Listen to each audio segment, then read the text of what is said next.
Hi, thanks for joining me in another video today. Today I have with me a BMW i3. In a previous video, Calla helped me do a mini review of this car in my Calla Reviews Toy Car segment. However, I wanted to see what this car was like in person. I rented this car for a few days, so let's take a closer look if you aren't familiar with the BMW i3.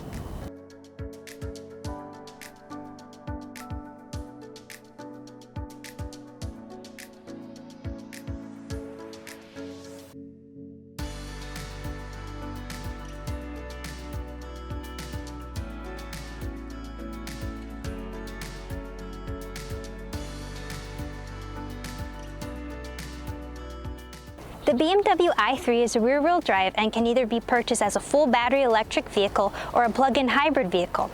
The PHEV model comes with the range-extending gas engine. These cars began production in 2013 and have been sold in the premium compact segment with more than 165,000 units sold worldwide since the beginning of 2020. A little overview of the features and specifications. For a new car, the price ranges from $44,450 to $51,500. A standard all-electric BMW i3 has a 42 kilowatt-hour high-voltage battery, has a range of up to 153 miles, and gets 118 miles per gallon equivalent. If you add the range extender, it can go an additional 200 miles. It does 0 to 60 in 7.2 seconds with a top speed of 93 miles per hour. It uses a J connector and CCS for DC fast charging. Its max AC charging power is 7.4 kilowatts. It can charge 0 to 100% in 4.9 hours using a level 2 charger, and it can charge 0 to 80% in under an hour using a 50 kilowatt DC charger. I charged this up last night on a regular household outlet and it was very slow, though that's not too surprising. Charging any EV off level 1 is pretty slow. The range extender operates as a generator, so this car is 100% electrically driven even when drawing power from gas. The motor does require 91 octane or premium gas, so it'll cost a bit more instead of getting regular. Should probably just skip the gas and go straight for the EV version. Let's look at the exterior features of the car. The charging port is located back here. Just a tap, and it's open. When you plug in, this ring illuminates to tell you its status. If you get the range extender, the button to release the gas store is inside. The spot to fill up the gas is in the front of the car, here. The doors for the back seats use rear hinges and they open like this. One, and then there's a handle to open the back door. I don't know why, but having the doors open this way makes the car feel bigger. There's no B-pillar, so it gives good space to access the back seats. And there's also a handle right here to adjust the front seats. I really like all these big windows. Gives you a clear view of the road in any direction.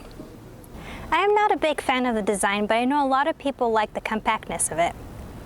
These are the standard wheels. I read online that they are not the best for winter conditions, but have a good turning radius. They're pretty thin as well. So this is the front compartment. It's pretty small. You could probably fit Calla's toys, maybe like a leash and maybe a toy in here, or some other like tire repair or other items you might need for your car. Here's how you pull down the back seats. There's a string right here that you pull and then pull down the seats. Pretty easy. This is the trunk. It has 15.1 feet of cubic space behind the seats. And if you put the seats down, it gives you a little bit more room. You can add safety and drive assistant features as an option, but they are not standard. For example, you can add a technology and driving assistant package for $2,350, which comes with things like assistant technology, active cruise control, and real-time traffic information. It has Apple CarPlay integration, and you can control the infotainment with this dial.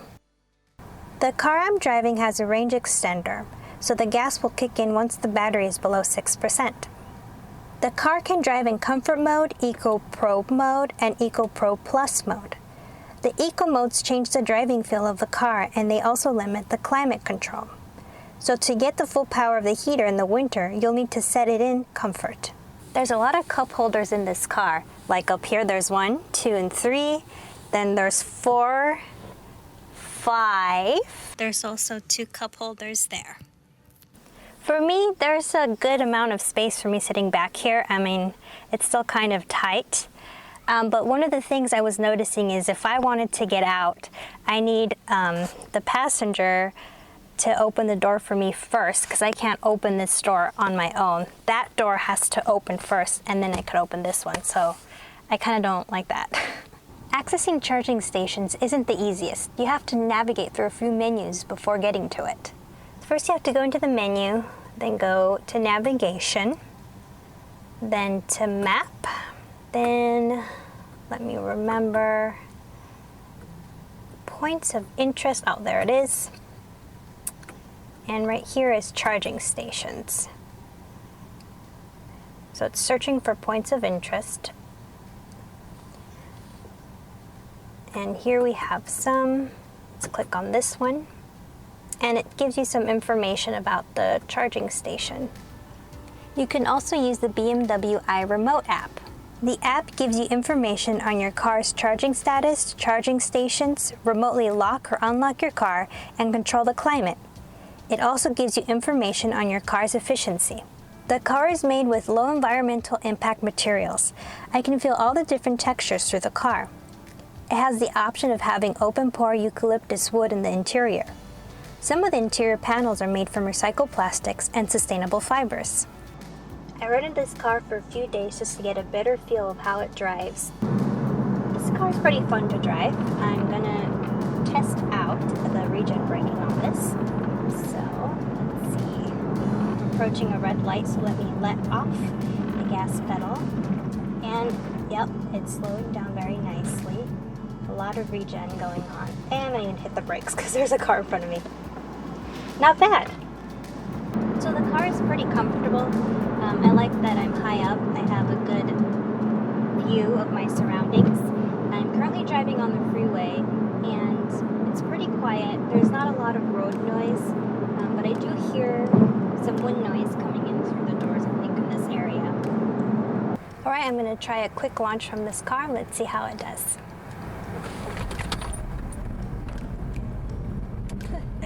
Not bad.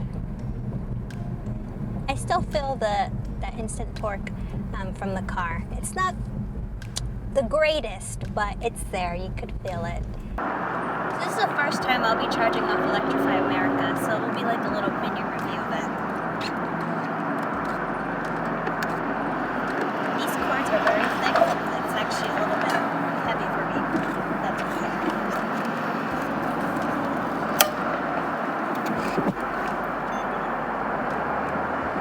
Connecting to vehicle.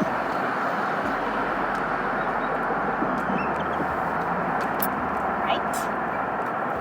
Now this one doesn't actually require a membership card, but you can just use a credit card for this. Did I not?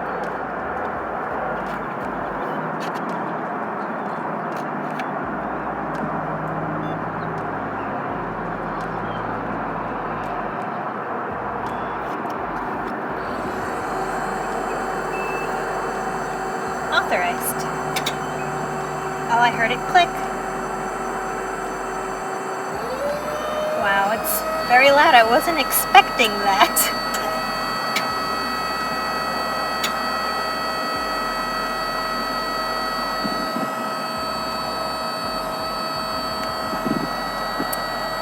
So it's 43 cents per kilowatt hour. I guess I have to press continue.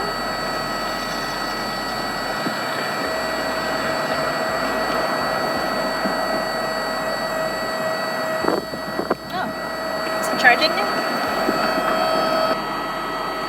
I'm at 49% and it's taking 46 kilowatts, and it says it's 15 minutes left until 80% charge.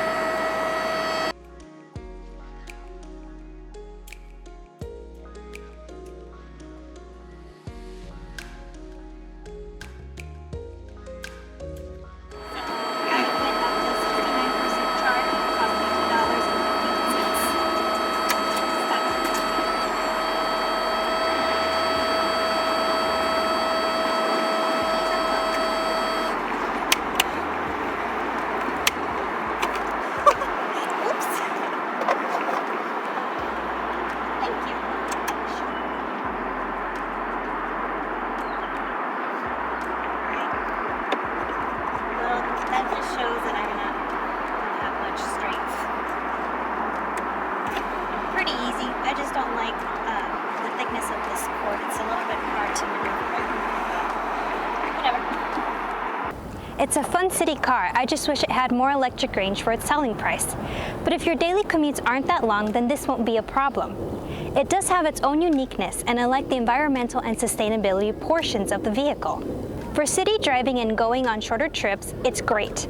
The design may be a hit or miss with some people, and the charging time is a bit slow. I've also seen you can buy a used one pretty cheap, even a 2017 for $20,000 or less. The federal tax credits are still available when you purchase this car, so that's a big perk when considering buying new. Now let's see what Calla thinks about this car.